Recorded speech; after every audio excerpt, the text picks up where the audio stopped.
Hey, Mark here, and I have a really cool giveaway for you. I have 5 Blu-ray copies of the 2026 horror film Primate up for grabs. Primate is gnarly.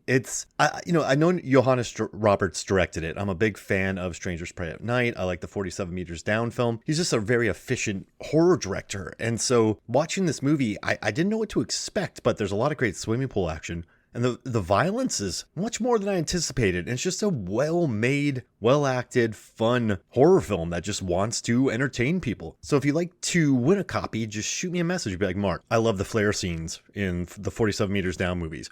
The pool scene in Strangers Prey at Night rules. I even like that Resident Evil movie you did. So yeah, just shoot me a message to let me know. A group of friends' vacation turns into a terrifying, primal tale of horror and survival. Primate is now available on DVD, Blu-ray, and digital.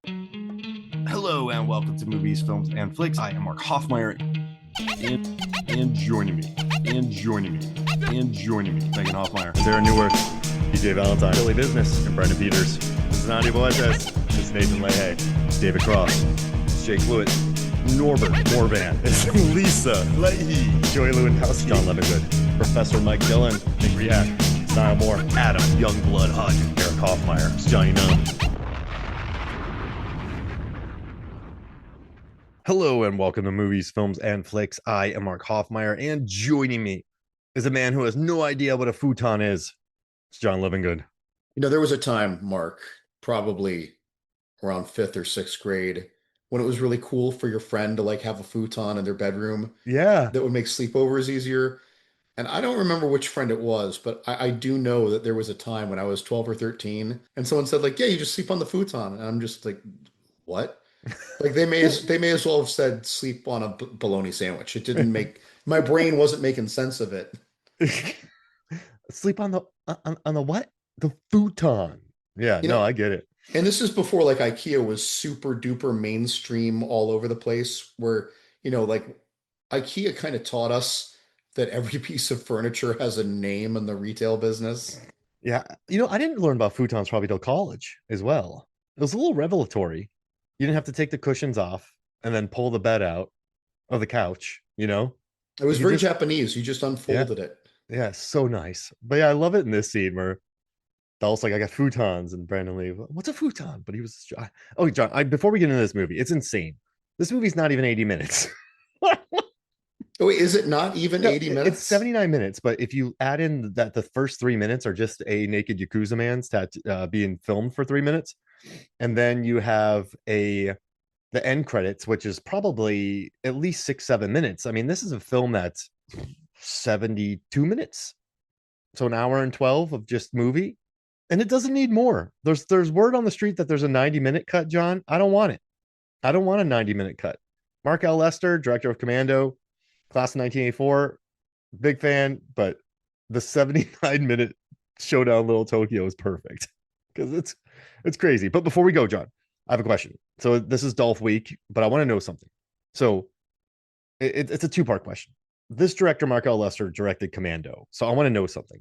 Is Sergeant Chris Kenner, played by Dolph Lundgren, Johnny Murata, played by Brandon Lee, Yoshida, played by Cary-Hiroyuki Tagawa, Matrix, Arnold Schwarzenegger from Commando, or Bennett Vernon Wells from Commando, if all 5 of them stepped into a room, who would walk out? Okay. This is actually kind of tough because nobody has ever been missed by even a tenth as many bullets as John Matrix. No guns. No guns. No guns. Okay, all right. If there are no guns, Maybe some knives later.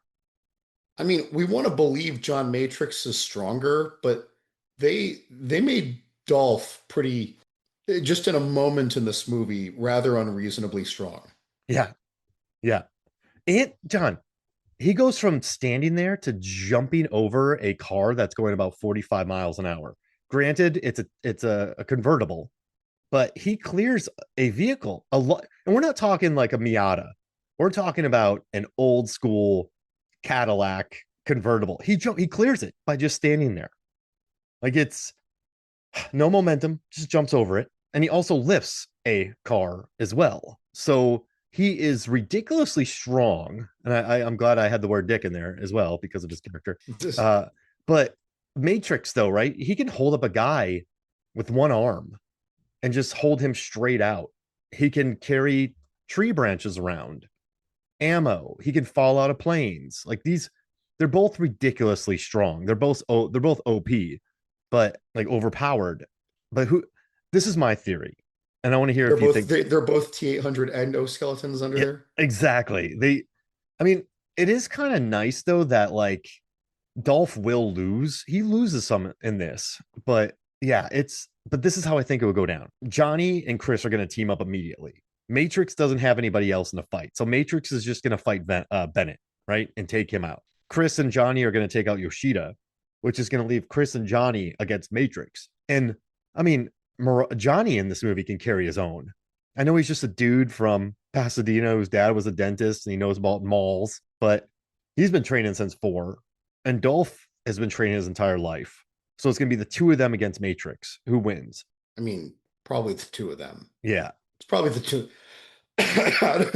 Folks, by the way, I'm in here sick. So if you're gonna hear me coughing, it's not because I'm getting all like, I'm not one of those movie reviewers who gets high and then does a podcast. Not that there's anything wrong with that. But I'm not surrounded by smoke. But I couldn't call out sick on Dolph because Yeah. he'd come flip over my Jeep Grand Cherokee or something. Because we're busy and we'd have to reschedule it for another day. Then when I'd probably be sick. But truly, like, yeah, John Matrix is so powerful. But these two, it's really more Dolph and then Dolph just having help, if I'm being honest. Mhm. If Dolph just has a light assist, I think that pushes it out of question. No, It's that's a good funny point. though. In this movie, I don't have any recollection of Brandon Lee being so significant in combat. When I'm watching, I'm like, oh yeah, I guess so. I guess this is somewhere in my memory. I just remember Dolph because Brandon Lee's character is not. I mean, he's a little cocky, but he's not Van Damme cocky. Yeah. He's, I don't know. He's not. It's like his character isn't trying to steal the screen from Dolph. His character is in the movie trying to steal Dolph's thunder, but in us watching the movie, he's not stealing our attention. It's just like, oh, okay, he's an entertaining sidekick. And by the time they're fighting in the club, he's like, get down, Chris, and he jumps over him. He does a little kick over him and knocks a guy out.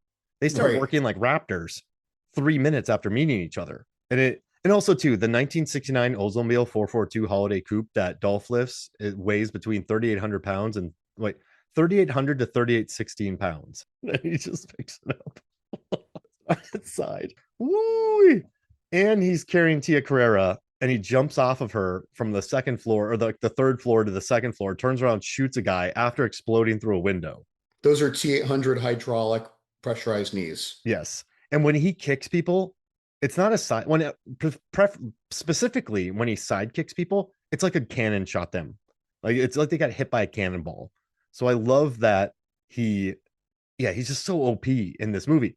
And I know we were just talking about Brandon Lee's work and his work, but we gotta jump into this, John. This is a guy, they walk into his home and he goes, I built it. And then giant home, wealthy, everybody knows him. When he is in the jacuzzi, Brandon Lee is in awe of his manhood, and he tells him that he has the biggest dick he's ever seen in his life. Women fall in love with him immediately. He survives electrical torture. He can get stabbed multiple times. This is like I really like. I know that The Rock is really overpowered in Hobbs and Shaw, but like I feel like that movie's so comical. Like, but I guess in regards to like 80s, 90s action films, like I know there's Rambo, but I think it's either him or Matrix who are the most overpowered. I'd have to do a deep dive into it, but this guy's got it. And he's really smart too, which is just funny. I don't know. Every time I watch this movie, John, and we've been talking about this movie for years on the podcast, but it just makes me laugh how overpowered this guy is.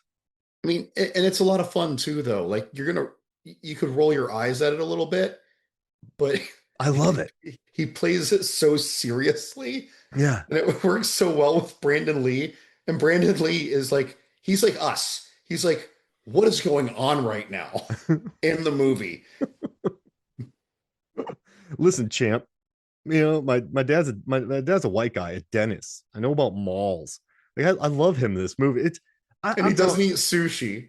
Oh yeah. When we're done with this, we're gonna go eat some sushi off those naked chicks.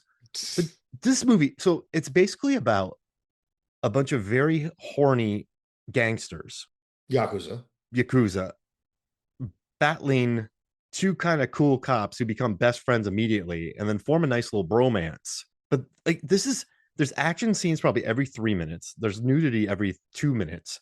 There's the craziest decapitation I've seen, unexpected decapitation I've seen in cinema in a long time. That is a crack pipe Yakuza sex beheading. Yeah.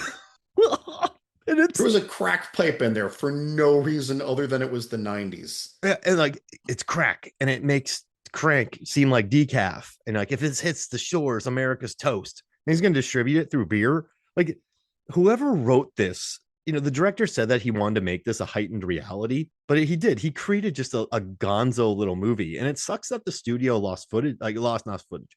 They lost faith in it and they just kind of dumped it in theaters because this movie is fun. It's wildly gratuitous, but also you have Dolph in here. Like just you have an entire Eastern Promises bathroom, like a tub fight, a bath fight. It's the strangest movie, John. I just and I think that's why it clicked with viewers because it's just an odd little thing, but it's fun. It's a very fun movie. I mean, yeah, it's ridiculous, and again, you laugh, but it's not. It's what is this not? It's not Buckaroo Banzai. No, no, no. It's every bit as fantastical, but it's not as ridiculous.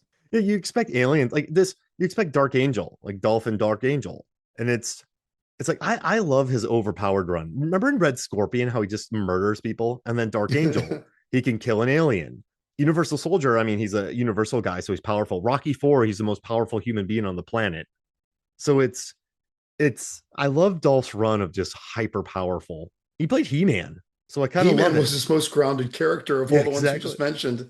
You know what though? In this movie, Dolph is huge, but he's not cumbersome. He's not like Cena cumbersome or Big Dwayne Johnson cumbersome or when Batista was huge. He's quite like a lithe guy in this, even though he's huge. Sure, yeah, he's very athletic, and he's good in this movie, don't you think? I think Dolph is. I think his line readings are solid. Yeah, I mean, I'm trying to think of like the classics that people would think of, because really, mostly they're thinking of He-Man, they're thinking of Rocky IV, they're thinking of Universal Soldier. They're things that where he doesn't have normal characters, and Yeah, so he doesn't talk much. right, his normal character is the Punisher or this, and he still doesn't have a ton of lines. He words are a commodity to him. He's careful with his words. Like I like that part. He's like, you could never be a cop in Beverly Hills. He's like, oh yeah, oh thanks for crushing my dreams. He's like, no, that's the sheriff's department. Like I thought he was funny in that bit. Like I could have just watched a movie with the two of these guys driving around in a car together and saying things like, you're Zen warrior samurai asshole. And like, let's go eat fish off those naked chicks. And despite myself, I like you. Or Japanese warrior bullshit. Like someone even calls him like an arrogant scumbag mother effer, which I kind of love. So my favorite line in this movie though is when the villain Yoshida goes, bring me the head of the blonde cop. Is this the most fun Dolph movie we've talked about? Like, I love Dark Angel. I think the script is great, but I think this one is the craziest. Maybe. Like Would you? I think that Red Scorpion has scenes that tie it, but overall, this has more of those scenes. Like this is steadily more fun. Like he jumps over a dude's head. When he jumps over that car, it's not necessary. When he flips that car, it's not necessary. I love that he jumps over a car and flips he doesn't have to do that. Well, so he thought he had to flip the car because even though no one could hit him with a bullet, he believed he could be hit by a bullet. So he flipped over the car so that they could drive away without getting shot. And no one flanks him. Ever. It makes me worry about who Yoshida is hiring to be his henchman. Yeah, it's interesting about Yoshida. So he is an outstanding, I don't know, the word would be like Yakuza lord, leader, whatever it is, right? The top dog of the local chapter. Yeah, his guys kind of suck. And they just get thrown. And there's a classic movie trope in here too, right? Dolph is like invading. none of them have guns when he's invading. You know what I Yeah. mean? Like they're all just coming at him with knives in their bare hands. And then one of them pulls out a gun that he had the whole time after he was losing a fist fight. Like, just shoot him.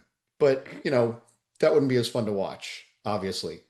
You know what's kind of crazy? Yoshida was kind of living the dream out here because his people are driving on 1963 Ford Thunderbirds. He has people in like 1959 Cadillac Fleetwood limos. Like this guy has some pretty incredible cars that he's just, he's driving around. He has a huge place. He has stretch limos. He bought a brewery. He owns a club, and I, I just, but like, I just love how much they love to party, John. These guys are like, it's like they came over here, from Japan, started their own thing, and they're just living the dream out here.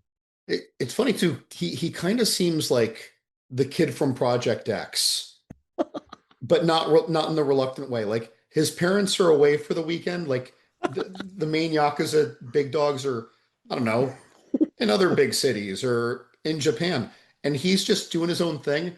Is this like the only movie with Yakuza where they never mention their concern about what the elders will say or getting checked in upon? It's like he is the head of all of the Yakuza, and all of the Yakuza are right there in Little Tokyo. That's an amazing point too. I like the It's idea just that, a gang. yeah, the parents left. And so remember I don't know if you ever went to Big Daddy's when I was working there at Florida State, but the one night that the boss left early and like all the staffers just got drunk and we did a terrible job cleaning the place and we had to get called back to clean it the next day. I feel like that's what Yoshida and his crew are doing. He's like, I'm gonna do drugs. How can I sell like the hyper version of crank? I'll open a brewery. And he's like, how can we blow some steam? Naked sushi place, pool party, just these guys are just yeah, I think the elders are out of time. Or maybe, they're like, okay, we're gonna send a new group over to LA to get it started. And this is the group they sent, and then they went rogue. I mean, you could have followed classic Yakuza trope so easily with like one phone call to dad. Like one phone call. Oh, yes, I will handle it myself. No, don't send anybody. I'll handle it myself. Because he wants to impress the elders, right? That's why other Yakuza weren't flying in overnight or whatever and just dropping mortars on Dolph's house. I mean, they're just looking for ways for things to go wrong. I don't know. They're hanging out in bathhouses because they don't have showers at their house, according to Brandon Lee, which is the craziest line. Now, granted, I look, if I'm a crime lord, I mean, you haven't mentioned Eastern Promises, of course, or we can go to some Italian Yeah. movies too.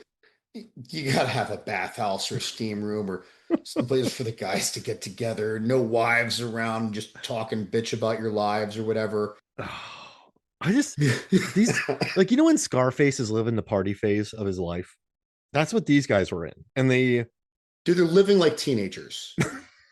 They're living like cracked out teenagers with weapons. yes, they are. And like a dumb teenager, sorry teenagers if you're listening, but I was a dumb teenager once too. So I understand this thought process that I'm about to say. Like a dumb teenager, you and me come out and we're Yakuza and we see Dolph Lundgren and we're like, dude, we're gonna beat him up with our fists. We have guns in the back of our pants. Yeah. And then he Yeah. lays waste to us. And then when I go for my gun, it's too late. He just knocks it out of my hand, he lays waste to us. They all behave like fucking kids. It's so, dude. They own a brewery.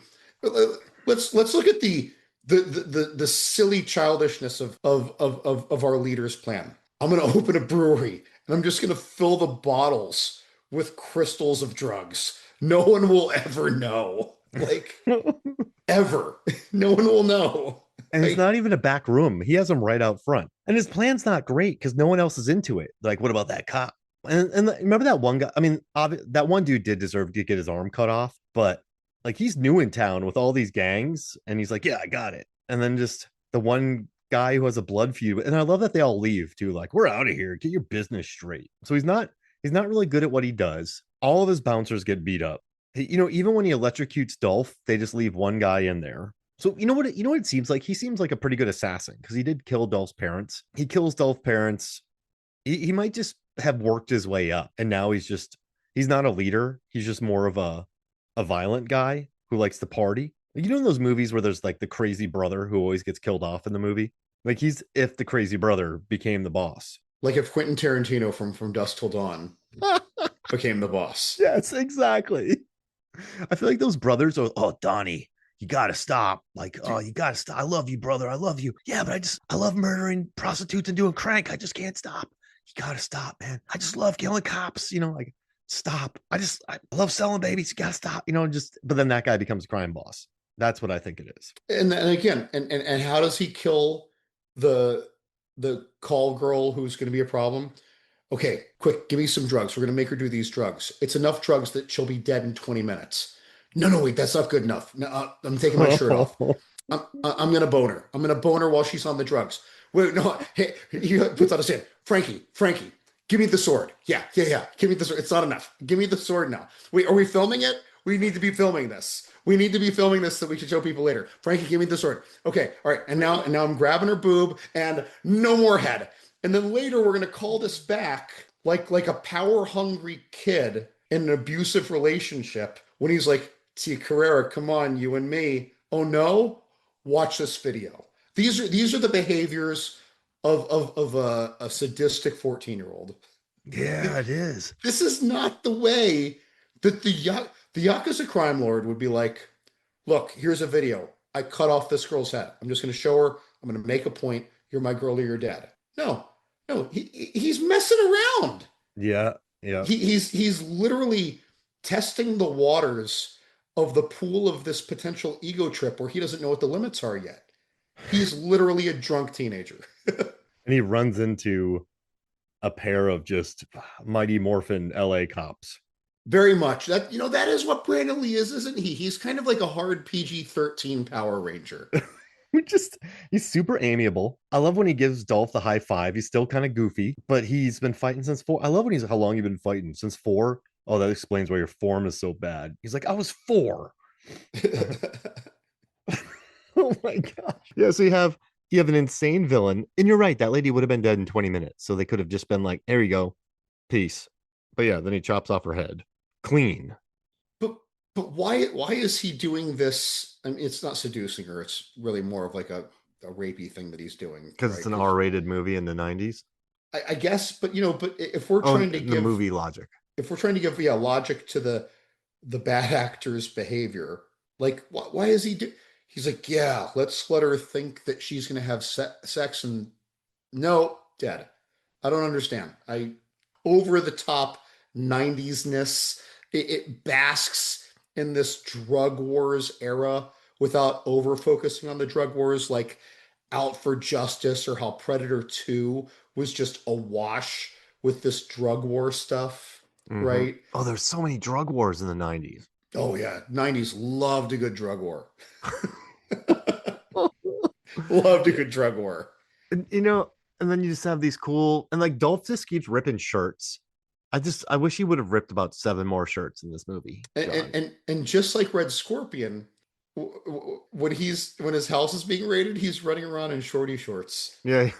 It's like a man in hot pants. And he's just running around murdering people. everybody. And he pulls out 5 different Asian weapons and throws them in 5 different directions at people who appear out of the darkness for a fraction of a second, and he dead-eye kills each one of them. And Brandon Lee's just sitting there watching this guy crack-shotting like it's a montage demonstration of different weapons. They could have surrounded the house and just sprayed it because it's paper. So I'm not sure. I guess they wanted the lady back, but they still spray the house. They could have like lit it on fire. But yeah, I think he just wanted him alive so he could torture him. But wait. Did they torture him to leave that? So they knew he would escape. So they left that one car there. Did they tie him up to electrocute him, knowing he'd get out of that? And then, which, Hobbs and Shaw steals that scene too, where they're just laughing at the electricity. But then for them to get in a car and then have a forklift pick up that car and put it in the car crusher, but then they let him go. And then not crush him. Dude, they were dead. They were going to be dead. In 4 more seconds, they were going to be dead. And they're like, okay, pull it out. Pull it out. Now we're going to do something else with it. Yeah. So these are just party loving villains. who are probably sampling too much of their own supply. The elders are out of town. Maybe they're used to that strict living, and then they go on their Yakuza break. Every Yakuza is allowed to go on a year break and party to see if they want to stay in. I'll bet like most Yakuza in reality are they're In movies, probably I'm talking movie Yakuza. Sorry well, if I'm I'm saying really okay, Yakuza. movies or reality. Yeah, They're probably like just clinical psychopaths, yeah. right? But that aside, I still have to come back to the maturity level. When they went to torture him, they didn't put alligator clips on his flesh. Some Why are there acupuncture needles, Mark? Why? Can they go deeper than the clips? I, Dude, they could just literally hammer a nail into him. For God's sakes, there's so many. They had like 12 acupuncture needles in his pecs Yeah, to and then electrocute him. they did all that work, and then he just rips his hand out. I mean, Which that happens in every movie. I mean, Lethal Weapon. It's just a trope of the genre where you try to kill somebody and you have one person. Like Sisu just did that recently. So it's that's just a staple of the genre. But yeah, these are. I'm not gonna say they're bad villains, John, because I just think they're psychopathic partiers who are acting like teenagers because they got some freedom. They have the well, flashiest cars too. Like they have big suits, flashy. I mean, I guess most mafia people do that, but they have like the caddies and everything. here's the thing: the people who are bad villains, they know they're the villain. They're like, yeah, stick acupuncture needles in him. Yeah. They know they're being bad, right? Thanos Thanos doesn't think he's a villain. Thanos thinks he's saving the universe from itself. So I think that these people, when you know you're the villain in the scene, when you know it, you're just basking in it. It's like you're the turkey in the turkey cooking pot, and you are picking up the baster yourself and basting yourself in the oven on broiler. Like Use Under Siege acupuncture 2 needles. and yeah. Wait, give her the drugs. Now have sex with her. Wait, and the sword, and we're videotaping it. You know you're the villain. Thanos doesn't know he's a villain. That's why he's a good villain. Do you think Yoshida thinks he's a villain? He knows he's a villain because he's Ah. literally filling beer bottles with deadly pop rocks and saying, "No, we can distribute all drugs all over the country." Like this was the hack. This is what was holding them back. They weren't putting it in beer bottles because beer bottles will go unnoticed so much better than crates of something else. Like, Yeah, like we just put in lettuce, you and know? his video dating thing, you know that he knows he's the villain. His video dating game, he's the bad guy. He's just driving around smiling at everybody. When they're waiting for him outside the beer company, he's just smiling. He's chopping people's hands off. That's justified. If you speak to somebody like that, who's a Yakuza, you're going to get your hand chopped off. But like, even when his buddy, so this is the problem. He pisses off a near like meta human. We're talking like a god amongst men, Dolph Lundgren, in this movie. Dolph Lundgren wipes out everybody in his facility. He would have killed anybody in any facility, John. And then when this guy shows up, his guy cuts off his finger, just to say, sorry, I messed up. And let me give you this token. And then he waits for him to chop off his finger. He goes, nah, and then kills him. To So be he's to be fair, we had a guy seppuku neck break himself just to avoid answering questions to a cop. So I think that this other Yakuza guy cutting off a finger when he lost the videotape, the girl who was meant to be won over by the video dating. yeah. Oh man. I feel like that's the bigger F up. Yeah, And that's so a true. finger wasn't enough. I agree right away the finger wasn't enough. I thought he was gonna reach for a knife and just gut himself seppuku right there. I was surprised when he just went for a finger. Oh, that's a good because I was like, that's a pretty big mess up. I would have done a hand. Would he have survived with a hand? I mean, he's got his buddies there. They're probably not like medically educated or anything, but I think they'd figure it out. And you know what my favorite line of the movie is before the guy breaks his neck? Just Brandon Lee finds him in the diner. He goes, "Oh, here's one." Oh man. So going back to 14-year-old villainy. So our head Yakuza he gets all these gangs together, and it's like gangs in New York, right? Or gangs of I'm sorry, the Warriors. It's like every possible different looking gang. Yes. We've got these we've got these black dudes that look like they're in a stereotypical black gang. We've got these cholos that look like a typical like LA style like, you know, Latin Crips or Bloods gang. We've got these white bikers, No stereotypical bikers ever, you know. right? We've got all these people, and they are like very complicit and like kind of meek and easily fall in line. And I don't know, man. I feel like when things started to go bad, those gangs would have just pulled out weapons and just started shooting, and half the people would be dead in that room. It would just be all. Instead, they like patiently wait while Cary gets the situation under control to his desire. He's like, "See, I cut off this guy's hand. Now you'll listen to me." And they're all just like, "Oh yeah, now no, they don't pull out their guns and shoot the shit out of him." Yes, it would be a Tarantino finale, or Peck and Paw, or the Good, the Bad, and the Ugly shootout. It wouldn't be Sergio Leone, everyone in one place murdering each other. It's But like they're every new in single. town though, John. So I don't think he's not getting the Hell's Angels, right? He's not getting the Outlaws. He's getting the Baxters, biker gang. Like he's not gonna team up with the Hell's Angels. I I mean, think I think these are not the big gangs. these gangbangers were behaving like it was their first day in a gang, Well, and they're new to like that's 2 weeks ago they just lost their job at the post office, and they lost their benefits. They're just like, I have to get food on the table. so then all these different groups start gangs and then they get lulled in. But I don't Dude, yeah, none of the boys in this hood were hard. no. Okay. And any of them on the streets, these bikers fell apart quick. But I think if those were Hell's Angels, it would be war. Yeah, this isn't Hell's Angels. These are more like chill devils. So like they're heaven's naughties Heaven. instead of Could we get the like Hell's Angels? these No. were some crap gangs. Yeah. So they're clearly not there yet. So he's just testing the water before he can go to somewhere big. I mean, if he did this to the Sons of Anarchy, it'd be bad. Oh, they lay waste to this whole movie. Yeah. I mean, if they did it to like Tony Montana or Chaz Palminteri from Bronx Tale, or Denzel from American Gangster, they'd be gone. So yeah, they're not doing it. If any triad from a movie, let's say they're gonna work randomly with a triad. The only reason they won the gunfight in the beginning is no one saw it coming.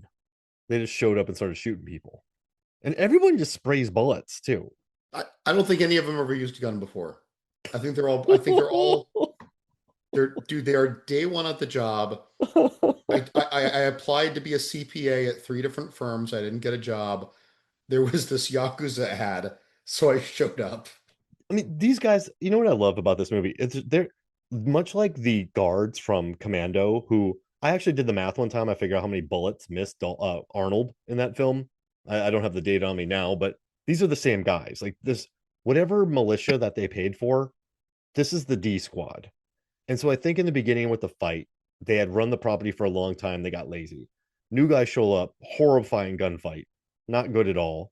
And then quickly, Yoshida's entire band of Yakuza die from 2 cops. It's interesting. So it's not that. Is it? Is it a good victory for Dolph and Brandon Lee? I mean, sure. Well, it is because the movie framed it that it is. Yeah. Is this the most time we've ever spent on a villainous crew? Probably, Well, probably. And by the way, was the Asian task force just the two of them? And before it was just the two of them, was it just Dolph alone? Because when well, he's like, I got assigned to the Asian task force. They've never called for anybody else. I mean, he makes a reference to calling for backup, but I think he just meant the police force. when they walk into the facility where they interrogate the guy, there's probably 3 or 4 Asian officers that I don't know if they're part of the task force or not, but then they say good work to Brandon Lee and Dolph. So do you think they I maybe mean, work on it? maybe, I guess I didn't even notice that. Yeah, so when he walks in, they say hi. I gotta say though, Brandon Lee's line readings are incredible in this movie. Like He does a good job. when He's he's very like, charismatic. my dad is a dentist. We live in the valley. And like I'm over on Mulholland. Like I love when he said something about malls. He's like, I know about malls. He's just that was such a great line reading from him. And he's such a likable guy in this. But there's one line, John, where he's like, she's scared of you. He's like, I would have been scared too, because I watched you strip going into the jacuzzi. That's right. I'm like, who wrote this line? Like who's that's a so is she just watching Dolph disrobe and then being awed by it? She's like, I'm gonna go get me some of that. Yeah, and then Tia Carrera, and then you get a model because Carrera, that wasn't her. It's a model with a giant wig who goes into the jacuzzi. You know, I just figured it was her because she was in Playboy within a couple of years of that. Oh well, yeah. I guess she had a no clause, so that was I listened to the behind the scenes stuff Okay. at that point.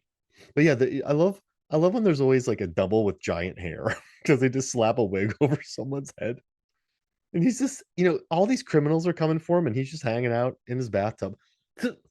That's I mean he probably has a record of that if he built it, right? He owns the land so that they go hunt him down by that. How'd they I mean, find they him? didn't have the internet though. It was hard to check shit out back then. That's true. They didn't have too much sway with the cops either. This movie, 79 minutes. So it has nothing, there's no time for any of that. These guys bond in about 5 minutes. Oh, this movie, I feel like we're missing a scene between any two scenes. Like this really does just shuttle us from scene to scene with the assumption that the audience will figure it out. Do you want a longer movie though? Not necessarily, Yeah. no. I think that's what keeps it so high energy though. Mm-hmm. I think the same thing that makes it so disjointed is the same thing that gives it a personality. Because is there ever a boring moment in this movie? It's really well paced because the writing seems very choppy. And you know what? You know what's kind of crazy? There's that scene where Roshida's talking to Tia Carrera in the back, and he brings her a rose, but he has to open up the box and then untie it and take the top off and then do the rose, and then he just throws the thing on the floor. I was like, why did they have to bring in just bring in a rose? Like I was like, that's the most time they spent on anything. But when he's talking to her, there's just like a lady in the background, a naked lady in the background doing her hair. And it's like, even so, it's like, there's going to be a conversation in this film that's longer than 7 sentences. What do we do? What do we do? Stripper in the background. Oh, yeah, got it. Got it. Like this, there's no, like, the interrogation scene snaps the neck. Dolph has a flashback that we learn his parents were killed. They're best friends immediately. She falls in love with him immediately. Even the drugs isn't brought up. The drugs is an afterthought. It's not even important that guy killed his parents because the odds of that happening. Yeah, I don't think there's ever like a dull scene. This just moves along at a seppuku breakneck scale. Just, oh, man. I love that scene where they take the girl. He's like, I liked my house. I like that girl. It's also like a who's who of Asian actors of the era. Yeah, Al's in there. Dude, yeah. So Al Leong, right, in just a few years was in like Big Trouble in Little China, this, and Die Hard. By the way, he was in Big Trouble, Little China. This is Showdown, Little Tokyo. So, and while I'm at it, I don't know the guy's name. I never did. And the character doesn't have a notable name either. But there's a kind of heavy, older, shaved head Oh, henchman. Toshishiro No, Obata. no, not the one from Ninja Turtles, but he's Oh, there too, right? yeah. The head of the Foot Clan, Hmm. the head of the Foot Clan training. But he's in there, right? But no, this other guy who's older, heavier, and has a longer, thin mustache and beard, and he's the guy who has the two spear swords. Big Trouble in Little China, not a main guy in the Oh, yeah, yeah, in the yeah, alley yeah. fight. In the He alley was he was fight, one of the good guys. yeah. Yeah, and yeah, So he's like with them in the elevator later, I think. so And there were literally two people from the Chinese alley fight in Big Trouble in Little China who are in the bad guy team in Showdown in Little Tokyo. So hypothetically, if we just got on a bus and went north to San Francisco, these two guys could fight their other selves in their Japanese versus Chinese forms. Yeah, they just yeah. But Yeah. yeah, and as you point out though, the head trainer of the Teen Foot Clan is in this. Carrie is in this. Tia is in this. Brandon Lee is in this. It's quite a who's who. Also Gerald Okamura, who's the torturer guy, he's from like Hot Shots Part 2 and a bunch of different movies. And Phil Tan too is Tanaka. So yeah, there's really good cast. Like there's so many memorable faces. Yeah, but yeah, George Chung's in it too as a henchman. Yeah, it's fun seeing all these faces. And then one guy pops up 3 times. One guy gets killed, and he comes back as another henchman. That's just good casting. It's thrifty. And then that bathhouse fight. Remember when the larger man is just underwater, swimming underwater, but he doesn't need to do that. So that must have come from another fight scene because he doesn't really sneak up on anybody.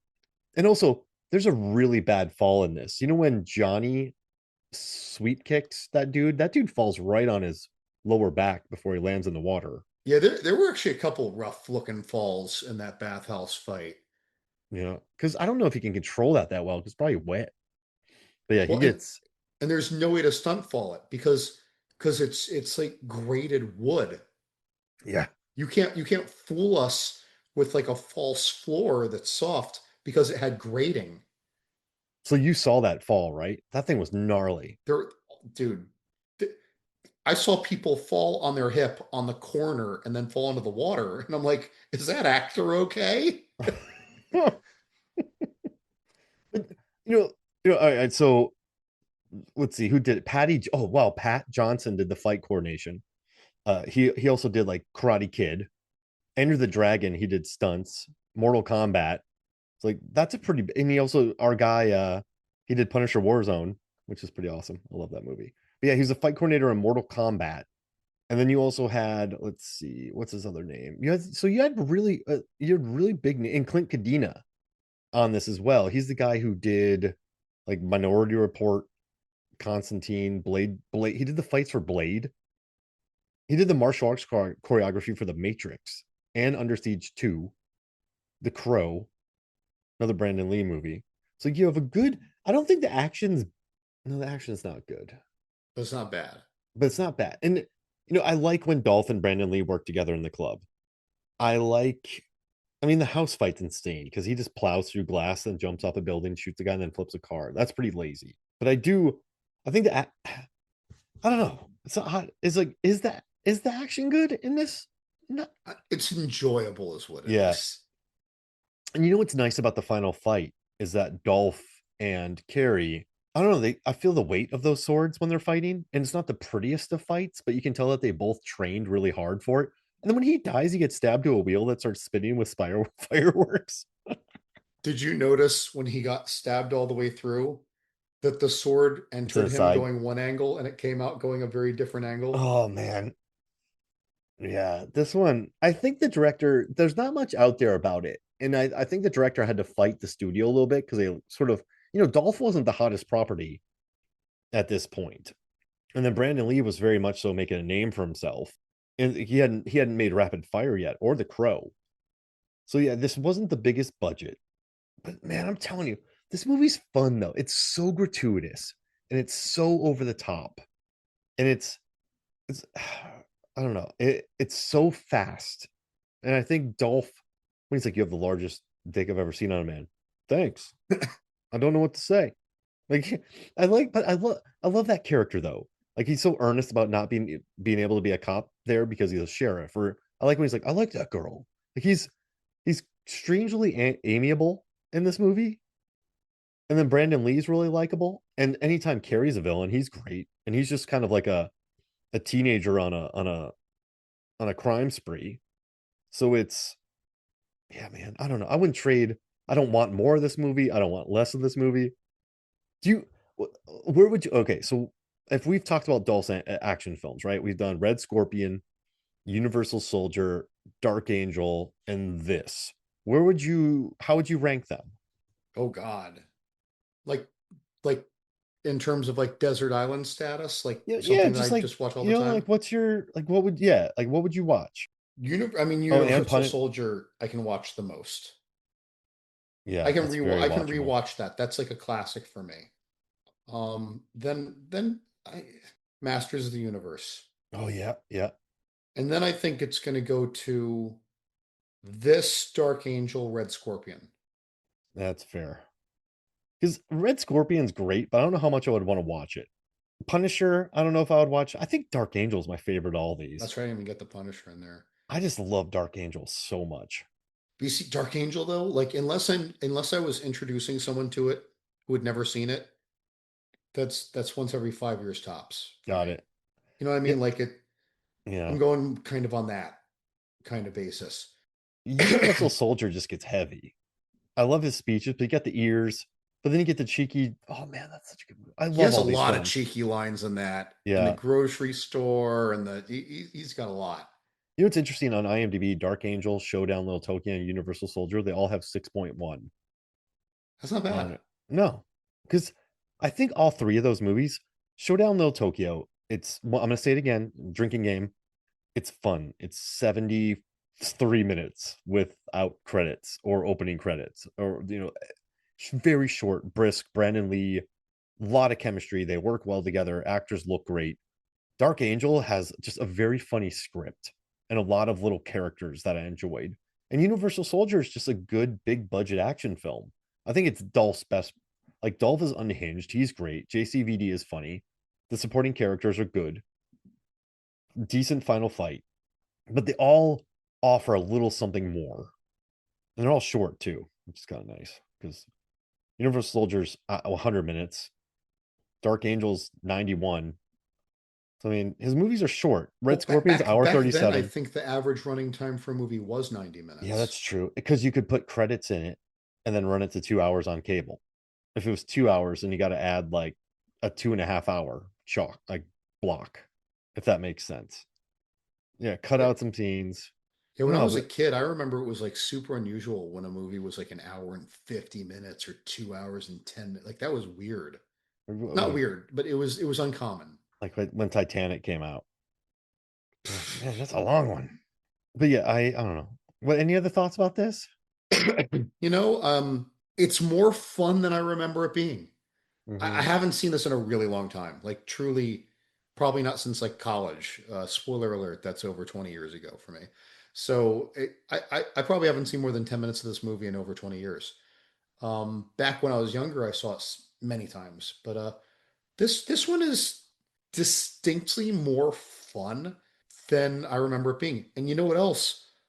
I think that if I watched it when I was 25 today, I don't think I would have enjoyed it as much as I did today. I feel like there's enough in here that a more experienced moviegoer will have more fun watching it.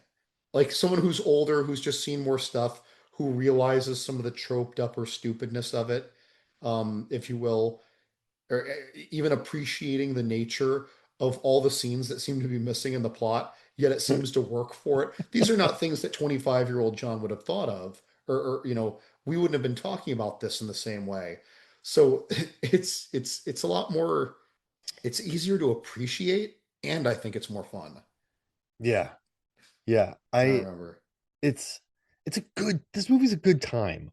And I'm not it's wildly gratuitous, but it's such a heightened atmosphere to it.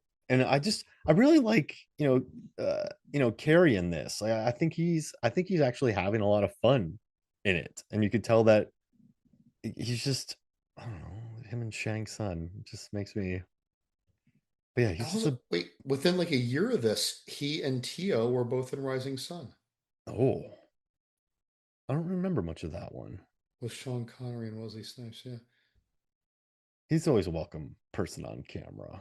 What was his 90s like? What were some of his first breakout roles in here? I don't even know. Nash Bridges, 15 episodes.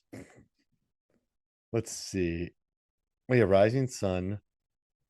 He had a ton of he was on Baywatch, Showdown, The Perfect Weapon, Kickboxer 2, Jake and the Fat Man. He did a TV episode. Oh man, he had been working for, since he was an extra in 86 on Big Trouble in Little China. And so this was probably his he was in Twins as Oriental Man. Oh no. Um, yeah, this is probably one of his first giant roles. But he's good. He was always a welcome presence, wasn't he? It's I nice think so. when, yeah, You know something else that's interesting about this movie? So we've got a white guy with and all these Asian characters, a little limited interaction with other white characters, very limited, some other white cops, etc. This movie doesn't age very poorly because almost all the sexual malfeasance is by the number one villain. yeah. The our leading man, he doesn't do any arm grabs or anything. It's the most respectful of romance and sex scenes, She goes to him in the hot tub and then right? his room. Right? And there's is there even a single racial crack? Well, the biker says like Okay, you know what he does, but he's a trash bag I biker who gets think his they were arm cut playing off. him as the Yeah, stereotype, like racist biker. But true, you're right. They called him like a slope face or something. yeah. But like really, like the anything that would make it age poorly about the way we speak about Asians of the time in movies is not really in this. And then you got Brandon Lee just being funny talking about the valley. Yeah, so it's yeah, it's not. I don't. I mean, I can't speak for what people think about it, but it just seems. But you And know, you also, can watch movies that we grew up loving, and at the time, no one was talking about it, and we're oh like, "Oh no. yeah, I remember loving this," but I realized that these things aren't okay now. And Like, do you think the fact that it's so heightened helps it? Like this is a movie that's very it's cut to bits, and Dolph's jumping over cars. Like it's just a. I mean, there's plenty of Dolph on display. It's just yeah. There's. I hear what you're saying. I'm trying to come up with a point here, but it seems to tick all the boxes in regards to male female nudity. It's different in sports. Like Brandon Lee is very funny. He plays a different type of character. Dolph is respectful. Yeah, I don't know. I didn't really have. I mean, like I watched it with Megan, and when that scene happens where that lady gets her head cut off, she's like, "Geez, Louise!" But the rest of her, she had a lot of good time. She had a good time with because that's just like a brutal scene. But no, I think it's aged better than most movies from the '90s. it just didn't seem to go into disrespectful town. It just went into No, silly town. just went into Little Tokyo. Remember, he's like, "This is a weird part of town." Remember, and he said that, John. Very violent. I just love when he says that. He's so stupid, and it makes me very. But remember that line? He goes, yeah, they must not have baths at their house, so they're going to a bathhouse. Right. Yeah, it's like a child. Oh Just man. another teenage moment in this movie. Oh, but yeah, it's no. I think yeah. There's just it has charm. I think there's some decent lines. It's cut the bits. There are some. You know what's nice too? You're watching this movie, and when he jumps over the car, you just wake up. You go, what? When that lady gets her head chopped off, you're like, what? What? When he flips the car, you're like, what? When he says that thing about, you have the biggest dick I've ever seen him at, you're like, what? So I'm not trying to be Little John here, but it keeps you awake. And I think even if you know it well, there's so many little surprises in it that just, you, it's not mediocre. If that does that make sense? Like, you watch an action film, you're like, yeah, I just watched an action film, and Sure. you forget about it. This one has No, scenes that have personality to them, and they this wake you up a movie bit. this movie is like a 5-year-old unneutered male dog. Like it comes up to you and it's full of energy and it starts humping your leg. You're like, how old is this dog? Like young? Like no, it's 5 years old. It's like, oh, it's got a lot of energy. And it's like, oh yeah, he's not fixed. It's like, okay. Oh man, it's yeah. Yeah. Any other thoughts? No, think we've shared a lot. There's not much to this movie, but still, I don't know. I dig it. All right, John. Where can people find you? John's Horror Corner. You won't find me on Snapchat or any of those places filled with young people, but I'm on all the social media that I'm not too old for. And also, it's kind of. I feel like a lot of the Japanese people in this movie are not Japanese, but I don't know what to say about that. I think they just. I don't want to touch on that. Do you, John? No, I think that Hollywood just gets away with it. It's the Big Trouble in Little Tokyo, Big Trouble in Little Yeah, China, yeah, Show in Little Tokyo. Like yeah. I got it's you. I got you. All right. Make sure to follow John. I'll take that bit out. Yeah. So for me, Mark Hoffmeyer, for John Lovigan, this is Movies on the Flicks. We'll see you next week.